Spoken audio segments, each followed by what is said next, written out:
بسم اللہ الرحمن الرحیم. السلام علیکم ناظرین. جرگوں کی سرزمین افغانستان کے دارالحکومت کابل سے خصوصی جرگہ لے کر سلیم صافی حاضر خدمت ہے. علامہ محمد اقبال نے کہا تھا کہ آسیا یک پیکر آب و گلست، ملت افغان دراں پیکر دلست، از کشادی و کشاد آسیا، از فسادی و فساد آسیا. اقبال نے تو یہ پیشن گوئی کی تھی کہ افغانستان میں فساد ہوگا تو پورے ایشیا میں فساد ہوگا، اور افغانستان میں امن ہوگا تو پورے ایشیا میں امن ہوگا.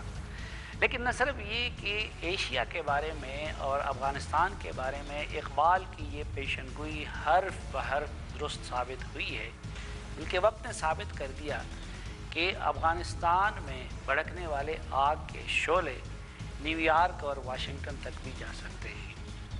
لیکن افغانستان میں آگ کے ان شعلوں نے اپنے ساتھ اگر کسی دوسرے ملک کو سب سے زیادہ متاثر کیا ہے تو وہ پاکستان ہے.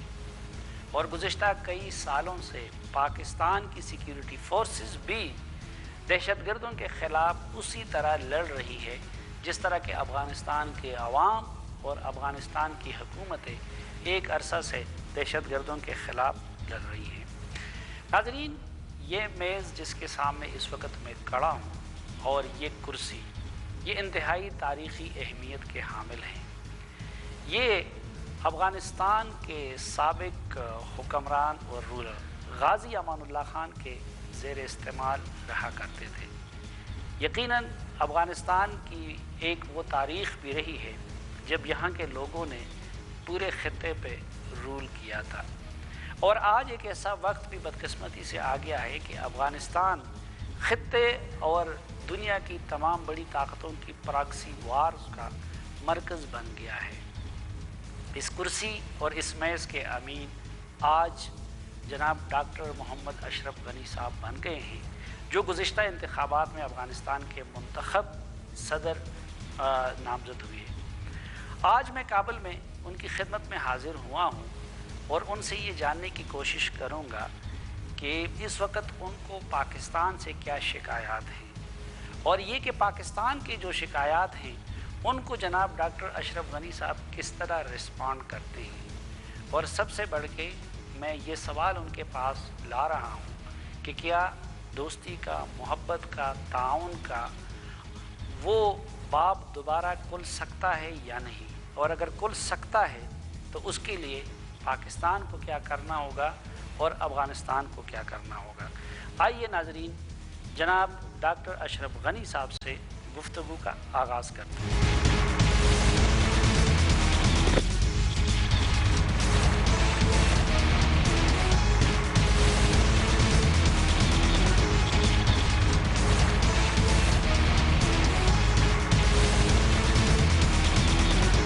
بہت شکریہ جناب ڈاکٹر اشرف غنی صاحب.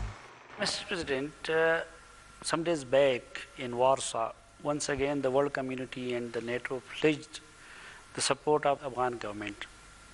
What's your assessment? Till what time Afghanistan will need the foreign troops? We are defending our country. We are defending our sovereignty. International forces are not engaged in combat.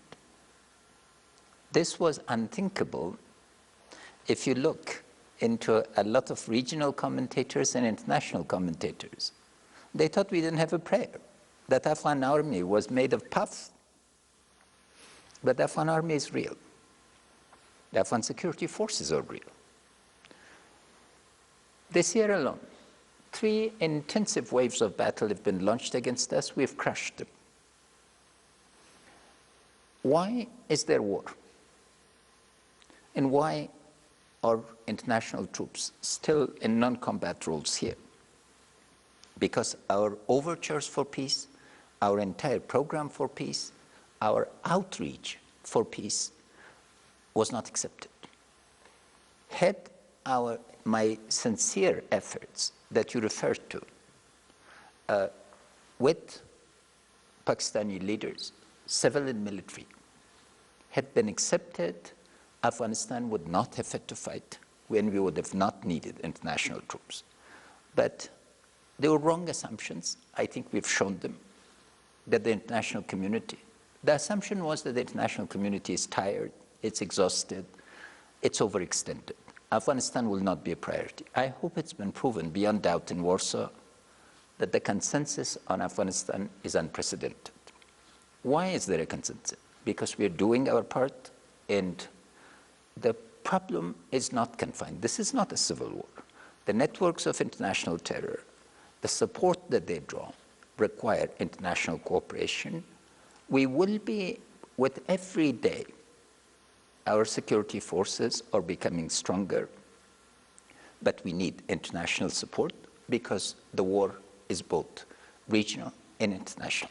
But outside Afghanistan, generally, the people believe that it's not the Afghan forces, but it's the NATO and the American who are defending Afghanistan. So who is leading, your own forces or the American? Our own forces are leading. Well, go look at our barracks. People who are dying. How many American casualties are in Afghanistan? How many European casualties are in Afghanistan since I've become president? Combat requires casualties. This is an Afghan-led operation. We hope that people who are our neighbors will at least bother to check their facts. You cannot, when I used to do field work, in 1986, Ms. Boto had just returned, and I would go attend all the demonstrations. And then in the salons, in the evening, people who had not attended had all theories as to what had happened. We have to get outside the couches and move and examine realities. This is an Afghan-led operation. The Afghan security forces have shown their mettle, their patriotism, their leadership, and their management. And I'm extraordinarily proud to be their commander-in-chief. And who is on the driving seat? Is the NATO forces have to obey your orders, or your troops have to obey their orders? We're not obeying anybody's order. This is a partnership. Their role is non-combat role. In a non-combat role, they provide advice, assist, and train. In counterterrorism, we have joint operations, and I issue orders. For instance, I ordered that the man going by the name of Markhatab, who committed the heinous crime of the children, attacking and killing children in Peshawar and taking pride in it, should be bombed, and he was. What is the biggest challenge to the security and to the lives of the Afghan people? Is it Al-Qaeda? It is Taliban? Is the surrounding countries, the proxies? Our biggest problem is state-to-state relationship with Pakistan. This is the biggest problem. That's the biggest problem. It's the fundamental issue of regional security. Because there are two wars going on. One war is getting coverage, the other war is not getting global coverage. Pakistan has 200,000 armed personnel along the Durand line. And they're using force continuously, and it's a courageous act. But the fundamental problem are terrorist networks.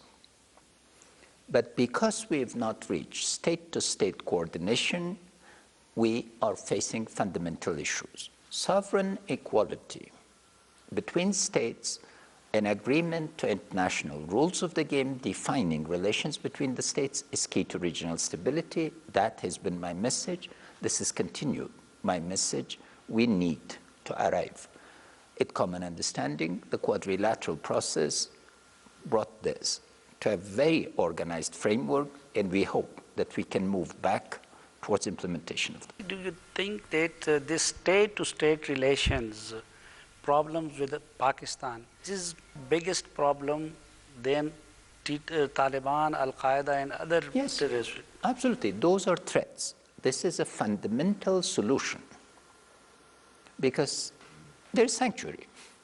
Can anybody deny that there are Taliban officers in Quetta? You go and interview with them. If you want addresses, I'll give you all the addresses. Of course I can give you the addresses. They're openly recruiting. They're financed. They're logistic supplies.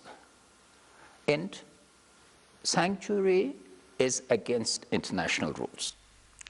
Mr. President, we are hearing from both sides that the enemy of Pakistan is the enemy of Afghanistan, and the enemy of Afghanistan is the enemy of Pakistan.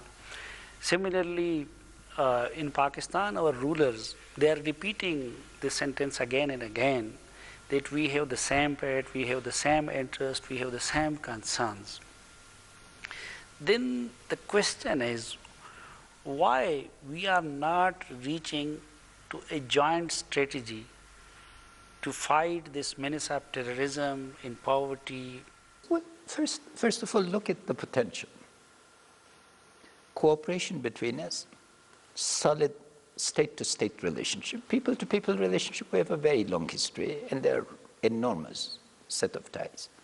But state-to-state relationship is key. In relation between governments, there is no emotion. This is a rational discussion. It's interest-based. You reciprocate, we reciprocate.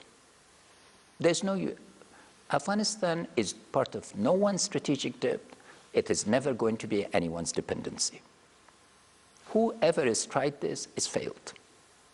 Understand this as an historical people, as a people who were willing to sacrifice 1.5 million people to win a jihad that nobody thought possible. Islam is part of our warp and woof. We have a total consensus on this because we unite about this. But the question is not rhetoric. The question is action in practice. We have not allowed, as our latest action again shows, we are not giving sanctuary. We have not allowed open offices. We have not allowed networks of recruitment. We see the danger of terrorism. Any child, whether Afghan, in Punjab, in Peshawar, in Quetta, Karachi, anywhere in the world or around, is valuable. Any threat to that child, we take as a threat to ourselves. When we say, what we ask is that Iqbal be listened to, that the founder of Pakistan's movement be paid attention to, because he understood us. And his memoirs of Afghanistan move us. His poetry moves me deep. Again, I've read almost all the poetry last year from the beginning to end. Here is the question. We cannot say that one group or terrorist amend our constitution, change our Army Act, have a national action plan, and then simultaneously tolerate another group that attempts to overthrow, to undermine, to bring horror, death, and destruction to our neighbor. This is not acceptable. But do you not think, Mr. President, that now Afghanistan is repeating the same mistake which was committed by the Pakistani establishment in the past? For example, look to the Fazlullah presence in Afghanistan. Fazlullah, we have bombed 11 times. 11 times. 11 times, 11 operations at least I've authorized. We've gotten his closest affiliates. That he has 7 lives is not my problem. Can you show me a single operation against Haqqani? Can you show me a single operation against Mullah Omar, against Mansour? Mansour travels on a Pakistani passport out of Karachi. Does Fazlullah travel on an Afghan passport out of Kabul, or Kandahar, or Herat? Please look, you're not reciprocating our actions. I can give you chapter and verse of the number of operations. Can anybody in Pakistan give me an indication of a single action for use of force against these groups? They're wounded, treatment in hospitals, open meetings in Islamabad. Is the operation in North Waziristan was not against the Haqqanis, and that was not on the demand of the Afghan government? The operation in North Waziristan was on the basis of the national imperatives of Pakistan.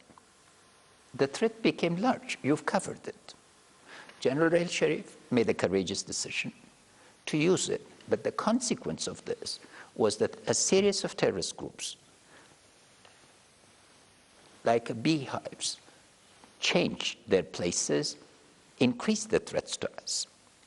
And the Haqqanis were not touched. The Haqqani Network is intact. Miram Shah was hit, and it's very real. And that operation needs to be appreciated. Facts are facts.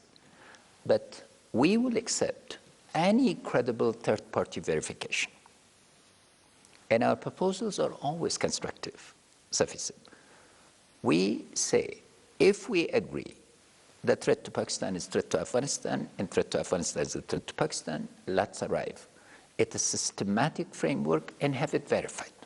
नाज़रीन, इस्लामी जमहूरिया अफ़गानिस्तान के सदर जनाब doctor Mohammad Ashraf Ghani Ahmadzai के साथ ये खसूसी जरगा जारी रहेगा एक मुख्तसर से वक्फे के बाद।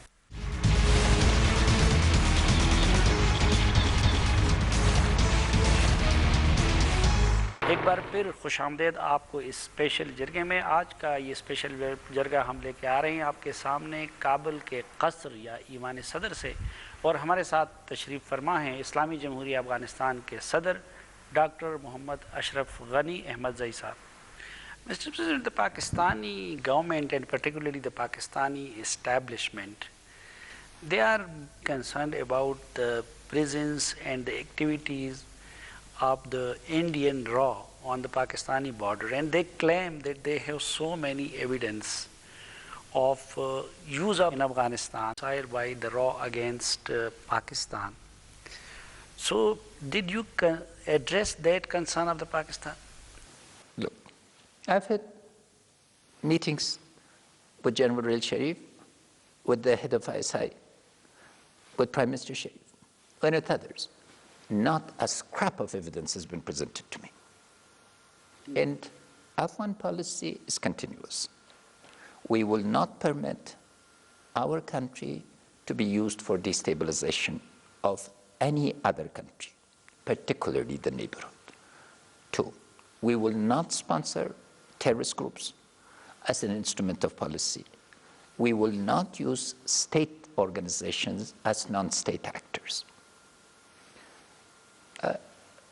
Some people live in a world of mythology. They believe their own allegations. If there are indications, if there are allegations, let's agree to a third-party verification. Would they accept the Chinese? Would they accept the US? Who would they accept? Allegations cannot be made. Allegations need to be substantiated. Again, Afghanistan sees itself as a roundabout, a place of meeting of civilizations, cultures, trades, a source of harmony. For thousands of years, we had fulfilled this function from the Great Silk Road, from taking Indian numbers that became known subsequently as the Arabic numbers. We took mathematics and astronomy during the Muslim period. We are a place of meeting. We do not want to be a source of contentions. We are not part of proxy wars. We want a solid relationship, and it's important to have a fact-based approach and a goal-oriented policy.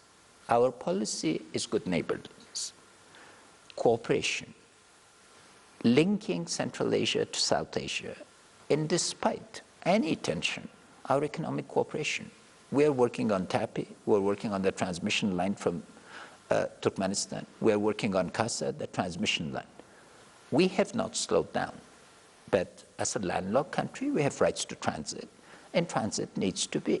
Our relationship is multidimensional. Our greatest problem is poverty. And poverty can be uplifted through regional cooperation. So regional cooperation is absolutely central to the type of policy that I lead and the type of threats. Mr. President, if you are so clear in your mind to act against TTP leadership, and if you are ready to address the concern of the Pakistani government regarding the Indian or the raw presence in the region, then why the NDS or the Afghan government refused cooperation of ISI and your NDS? Why did they sponsor the Taliban? A state-to-state relationship means an all-out attack. Twice I was promised peace. Before the spring of 2015, I was promised a peace, set of peace agreements. Instead, what did we get? A vicious wholesale attack on us. In 2016, again, at the highest levels of government of Pakistan, I was assured that within days, peace process was going to begin in earnest, and another series of attacks. In this environment, how do you expect us to behave with trust? You need prior action. We fulfill our obligations sufficiently. And the groups are known. And in the quadrilateral, it is in black and white. Groups that do not accept peace, the peace process, are irreconcilable. About those groups, there's use of force, and there's eviction. But Excellency, instead of blaming each other in media or in international forum, is that will be not better that your army should talk to the Pakistani army, your intelligence should confront the Pakistani intelligence, and the political leadership should sit with the Pakistani political leadership? You're repeating my words of 2014. But trust needs to be established. We need to be assured that Pakistan is not going to give sanctuary to groups whose aim is overthrow of a legitimate government. You cannot have it both ways. We tried that. I overcame years of distrust, years of discord. I came with open mind and an open heart. And I repeated that this is a once-in-a-lifetime opportunity. I'm still insisting. Governments don't have friends and enemies. We are servants of the people, we have national interest. I am the servant, the first servant of the Afghan people. When the interest my country demanded, I reach out. When the interest of my country demanded, I form partnerships. There is nothing legitimate that I will not do to defend my national interest. And this needs to be understood. And anybody who looks down upon my people, upon my government, upon my constitution, poses an environment that trust will not go. So we have an opportunity. The opportunity is to make history, to overcome the past, to move forward with a sense of vision, with a sense of commitment, and a sense of mutual interest. Mutual interest is the basis on basis of which we can proceed. How we can move forward, how we can achieve, once again, that environment of trust and cooperation? Now it will have to be gradual and systematic. First, systematically declaring that Pakistan has no interest in strategic depth. It does not look upon us as a backyard. We're nobody's backyard. Anybody who's stepped here has been swollen. This is a land of lions. Don't look upon it as a land of hens. But our present leadership, even the political and also the military, they have denounced the concept of strategic depth. But this needs to have implications. That means don't give sanctuary. It means do not allow for political recruitment of groups that are openly declaring. Our cadets, police cadets on the way of returning or killed, groups in Pakistan take responsibility for them. Our unarmed security apparatus 2 miles from here are studying. They are butchered. In Kabul, bombs are thrown. Responsibility is taken them for named groups. And those groups have headquarters. They have open activity. They have meetings. None of high-ranking Pakistani officials is denied meeting with senior levels of Taliban. How can Mansour travel on a Pakistani passport multiple times from Karachi airport? And here, there will be accusations. Even some of the presidential candidate of Afghanistan, they were holding the Pakistani... No, but those were people that were honored by specific things. But it is not in order to commit terror. The leaders of jihad were engaged in a legitimate Islamic duty and a national patriotic duty, and it was part of our friendship. What I'm bringing to your attention and to your honorable viewers and to officials, we have an opportunity. We have prepared roadmaps. There have been non-papers that have been shared. There is opportunity to act.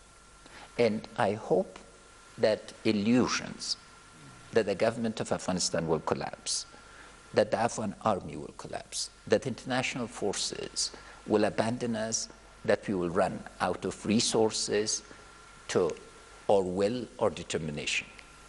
Let's begin with a clean slate, with a full understanding that Afghanistan is here to stay, that based on mutual interest, we can face the greatest threat that faces all of us, which is regional and internationally based terrorist networks that threaten both our countries.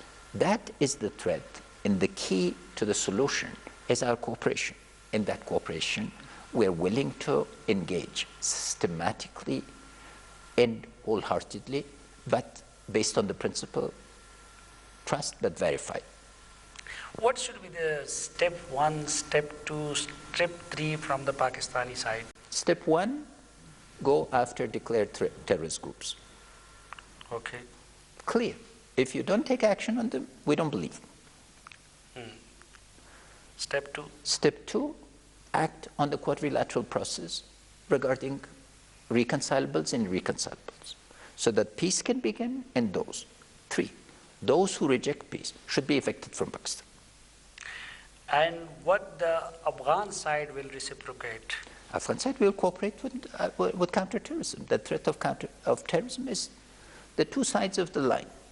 If now become a ground for attacks on both of us.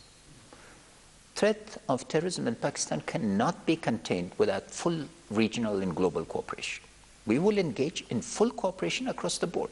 People-to-people relationship, economy-to-economy relationship, security-to-security relationship, political-to-political, and cultural-to-culture. And in that condition, your government is ready to address the Pakistani concern regarding Indian presence of TTP or Baloch separate? If India is an historical friend of Afghanistan, India is building dams in Afghanistan and helping building our parliament. India is a democratic country sharing our democratic aspirations. Our foreign policy is no one's business but ours, as long as it's constructive. If destructive allegations are made, we will verify. But we are proud of our friendship with India, we are proud of our friendship with China, with the United States. That is the essence of sovereignty. Essence of sovereignty is that you are free to strike partnerships with others. The essence of regional stability is that your friendships with others do not pose threats to your neighbors. नाज़रीन, इस्लामी जमहूरिया अफ़गानिस्तान के सदर doctor Mohammad Ashraf Ghani के साथ हमारा ये खसूसी जरगा जारी रहेगा। उनसे पाकिस्तान और अफ़गानिस्तान के ताल्लुक़ात पे भी बात होगी, लेकिन एक मुख्तसर से वक्फे के बाद।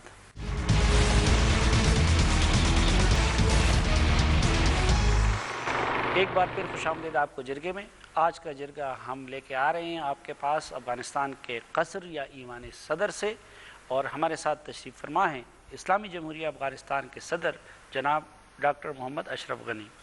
Your Excellency, besides an elected president of the Afghan people, you are also an intellectual and a researcher. How you will categorize the relationship of Pakistan and Afghanistan at this stage? Can we say them brother? Can we say them friend? Can we say it is love and hate relation? Or God forbid we can say enmity or enemy? In relations between states, there is no emotion. When you call each other brother, it means you're claiming an emotional relationship. Emotional relationships come when there is a stable state-to-state relationship. The phase of brotherhood is later. That's between people. That's not between governments. I do not conduct the affairs of the state based on a model of a family. You can ask all my colleagues. My relationship with them are instrumental in the service of patriotism. We all believe in this basis because family. Dost Mohammed, the man who put back together Afghanistan, faced his brothers. And the elder brother said, based on Afghan honor, now surrender to me the province of Qalad.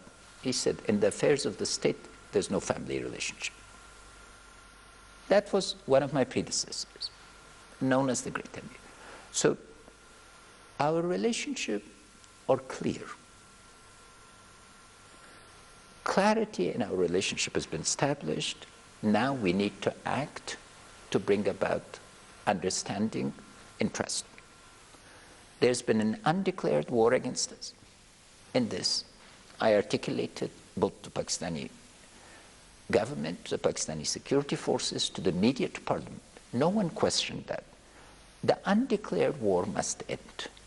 And because of it, the two sides must engage in a systematic, constructive dialogue to bring about.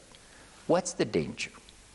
The danger is that we could move from excellent people-to-people relationship to enmity between people. That's what I'm trying to avoid. That's why there is no emotion in my language. We are grateful for the support that Pakistan has provided to our refugees. We intend to bring them back honorably. But again, it is to the interest of the refugees, it's the interest of people, particularly in Khyber Pakhtunkhwa, in Balochistan, who've taken most to be hospitable. In here, that's where there has been emotion. Afghan refugees, particularly during the height of jihad, did not feel that they were living in an alien land. They were living in a land that they understood and respected. People-to-people relationship are emotional, and there's a lot of that. And we intend to bring back our refugees. But state-to-state relationship must be rationally conducted.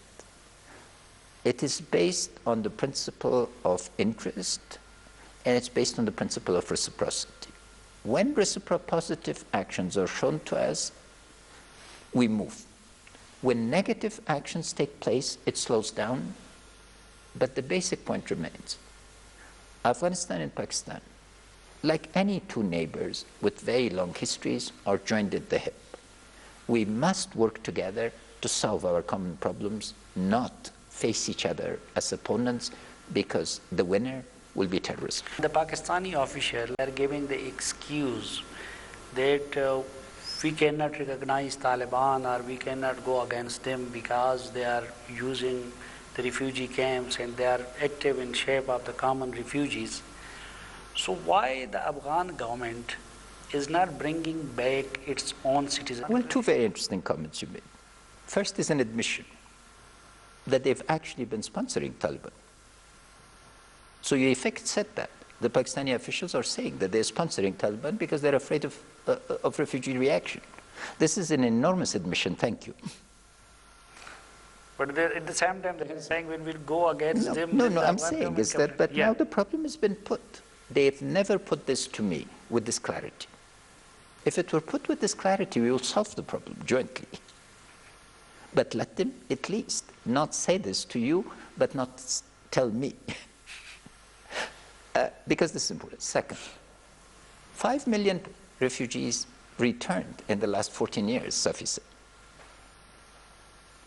At least 2 million of them returned from Pakistan. So it's not that we have not. This is a country which was emptied. So 3, we're very keen to have a holistic approach. Part of the Brussels conference is not going to be just migration outward, but to solve the... I've repeatedly said, and I'm repeating it again, Afghanistan is in an incomplete body till the estimated 4 million refugees in Pakistan, in Iran, return back to our land. But that means I have to have the opportunity to focus on the economy, to move the economy with, if we want the refugees to be absorbed, we have to ensure 6 to 9% rate of growth.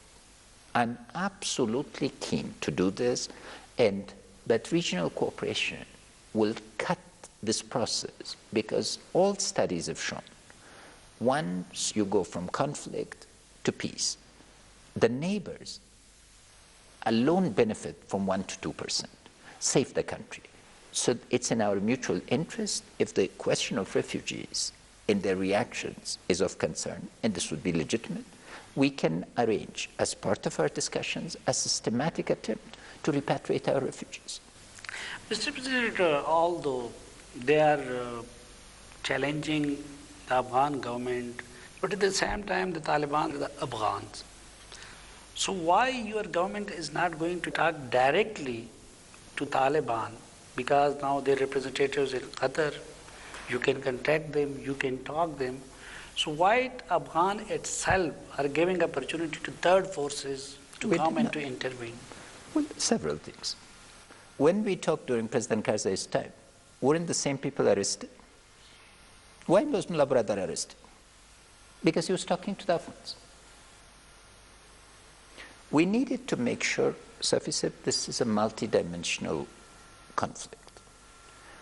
First thing, because of that, priority was to differentiate state-to-state relationship with Pakistan, people-to-people relationship with Pakistan as distinct.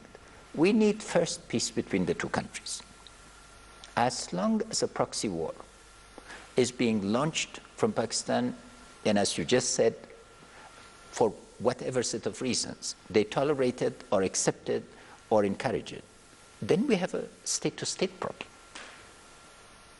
Show me a place where sanctuary has been provided and peace has been established through direct talks. Two, we are talking. We are talking to the Hikmatyar group. We've offered talks now and again. In my speech to the Afghan parliament after the attack on Kabul, I said, we do not demand peace from Pakistan. We demand commitments of a state-to-state. We are engaging and we will engage. But it was important to address that dimension that connects directly to Pakistan. And as you've just stated, again I'm stating, they've made a significant statement. But this is not justification. Terrorism cannot be differentiated. And what you've indicated, citing unnamed officials, is that there's good terrorism and bad terrorism. And that is unacceptable to us. But the Pakistani side said that when we bring Taliban to Murree, then why the news of Mullah Omar death was released to the media from the Afghan government or the Afghan The news of Mullah Omar's death came from the Taliban. That was not leaked by the Afghan government? No, we give an official. We didn't leak. We give an official statement. Leak is when you say something and you don't acknowledge it. My foot had been broken. I was going for an operation. It got 19 stitches. And it needed to come, and the news was leaking. We verified 19 different sources, all within Taliban groups. Mr. President, what your government can offer to Taliban? Is there any meeting point, because they are not accepting your constitution? What we are offering Taliban is common citizenship, common destiny, common vision, and inclusion. We accept the Constitution does not differentiate between Afghans. An Afghan who accepts, this is the charter of our existence. And we must live together.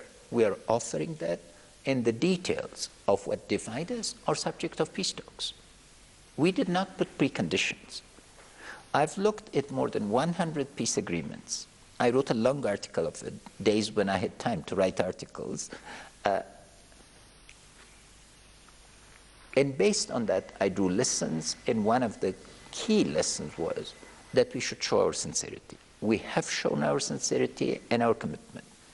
But this cannot be, what can be brought in the negotiation process cannot be gained in the battlefield. And what happened with the deal with Hizb Islami, Hikmatyar? It's proceeding. we are still in discussions. It's a constructive dialogue. We're hopeful. And when we should expect you in Pakistan once again?